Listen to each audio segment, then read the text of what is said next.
A teaching artist is someone who has a creative practice of their own and wants to pass it on.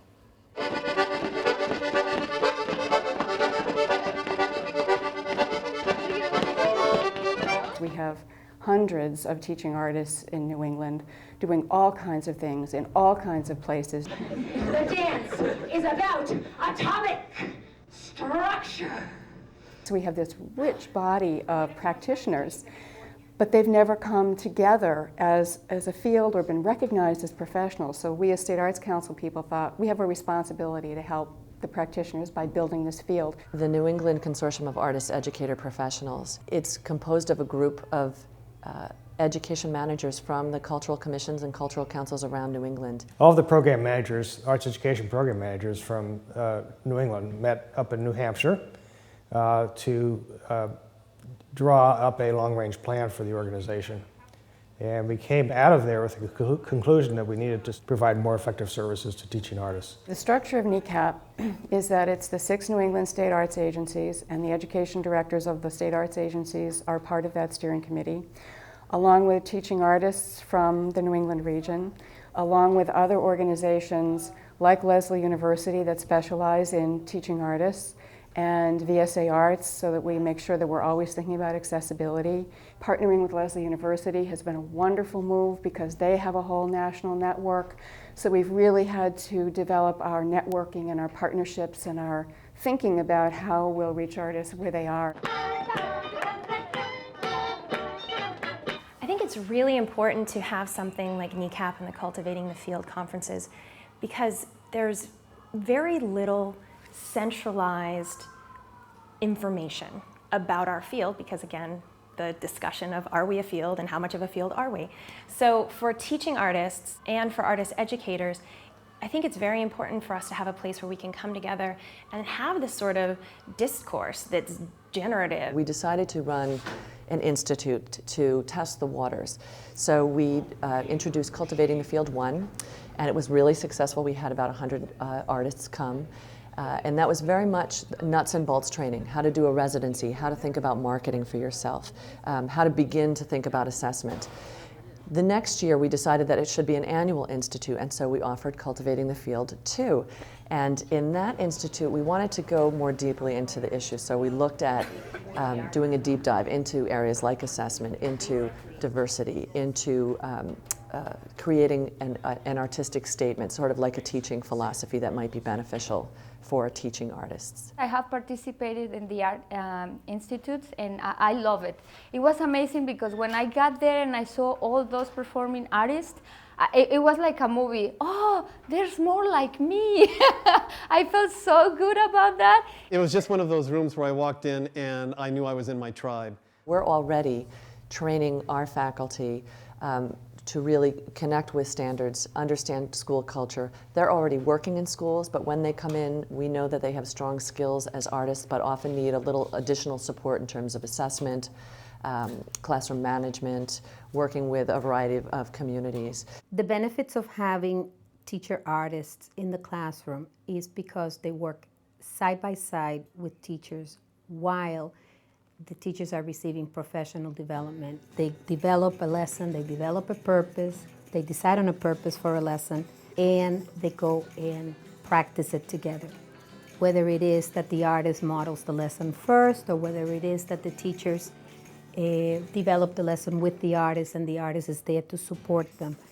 But it is a very important and deep way for the teachers to learn new strategies and get immediate feedback of how things are going. A lot of the things that are models for us, that are rocks for us, that people of our generation grew up with, aren't going to work in 20 years. I think the teaching artists are also a good antidote to the current state of reductionism in education, where everybody's teaching to the test and we're making kids into test takers, but not necessarily imaginative and creative thinkers. I am not an arts-based educator, so my background is in special education, and I know how valuable that art form is to understanding for them. So having the artist came in also was a chance for me to learn how to use these art forms to teach with the students, and made me feel a lot more comfortable. It is essential for the person who is bringing the arts to these kids to be very educated in not only their art form, but also in how to use it with children. The students in my classroom are very kinesthetic learners, so they love to move and they love to shake. So they did some welcoming games, and then they did a copycat game, which was a lot of fun. And that I saw was very beneficial for my students because a lot of times they have recall issues or processing, so that's a quick way of getting them warmed up for when we're going to be doing spelling or vocabulary lessons. I really think the benefits are that you can really see that there are other ways that students are learning. You get so set in a way of teaching that you really begin to see that there are other ways that students can learn, and you have your standards, you have your curriculum, but you can still meet the curriculum, you can still hit the standards by using these teaching artists. I think most people would say, yes, music is good for children, or yes, dancing is good for children, or yes, art is good for children, or bookmaking, poetry, whatever, but they don't necessarily know the resources that they have in teaching artists. What's important to know about NECAP is that it's combining efforts from all the New England states to make something bigger than they were each doing alone. I hope that we continue to evolve just as we have been, which is organically. I think we respond to the needs that we find, we respond to the evaluations, we respond to what teaching artists tell us and what the field tells us.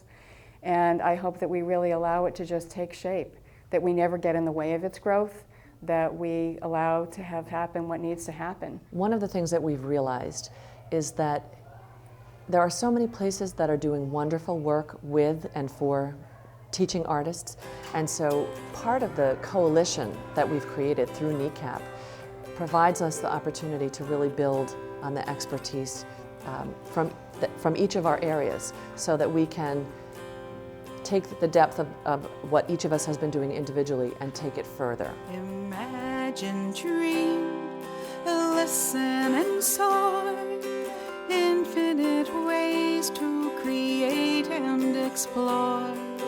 Dance and move with balance and grace, whirling and swirling in your own time and space. Dance your way home, dance your way home, dance your way home. Imagine, dream, listen and soar, explore.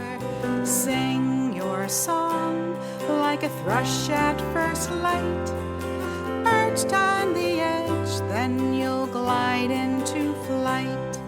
Sing your way home, sing your way home, sing